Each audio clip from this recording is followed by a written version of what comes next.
wiilyar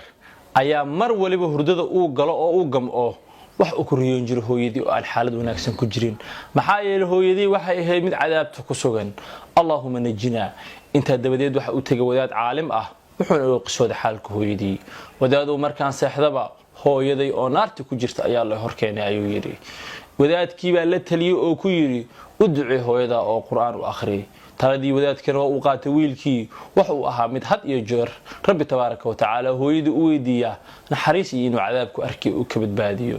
inta dabadeed muddo kadib wiilkii waxa uu ku riyooday hooyadii oo halka wanaagsan joogta markan dhul doog ah oo barwaaqale ay joogta waxa uu ku yiri hooyo waa maxay xaalkaagu horay waxaan u arkay inaad ahayd cadaab ku sugan hayeeshee markan barwaaqo iyo meel wanaagsan ayaan kugu arkaa inaad joogtidii haaho waa runta wiilkaygii oo ay hooyadii ku tiri kolka hore cadaab ayaan ku jiritay haatan se ducadii aad ii soo ducaysay ayuu rabbi tabaaraka wa tacaala iga badbaadiya cadaabka oo iga saaray ku tiri waxa uu yiri hooyo waa maxay xaalka waa maxay arinta keentay inaad cadaabtaas mudaysato hadii aad ogtahay waxay ku tiri wiilkaygiiyo kolkii dunida aan joogay arin aanan u arkin wax weyn inay tahay hayeeshee markii aan geeriyooday kadib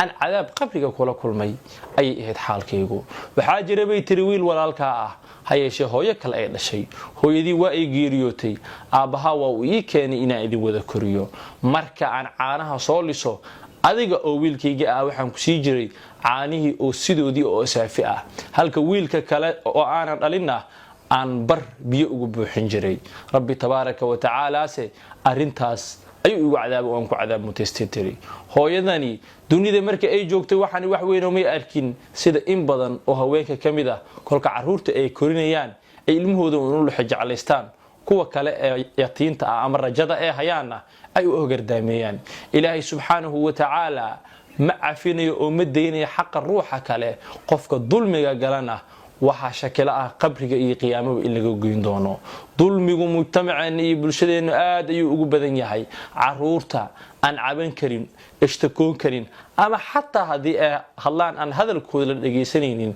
ugu rabbi tabaaraka wa tacaala waa uu maqlayaa oo og yahay qulubtoodana waa uu daalacanaya waa uu ka goynayaa hadii aan dunidan lagu cuqubaynin qabriga ayaad sii maraysaa qiyaamo iyo su'aashi iyo maxkamadda cadaaladii rabbina waa ay u dhiman tahay aan ka fogaano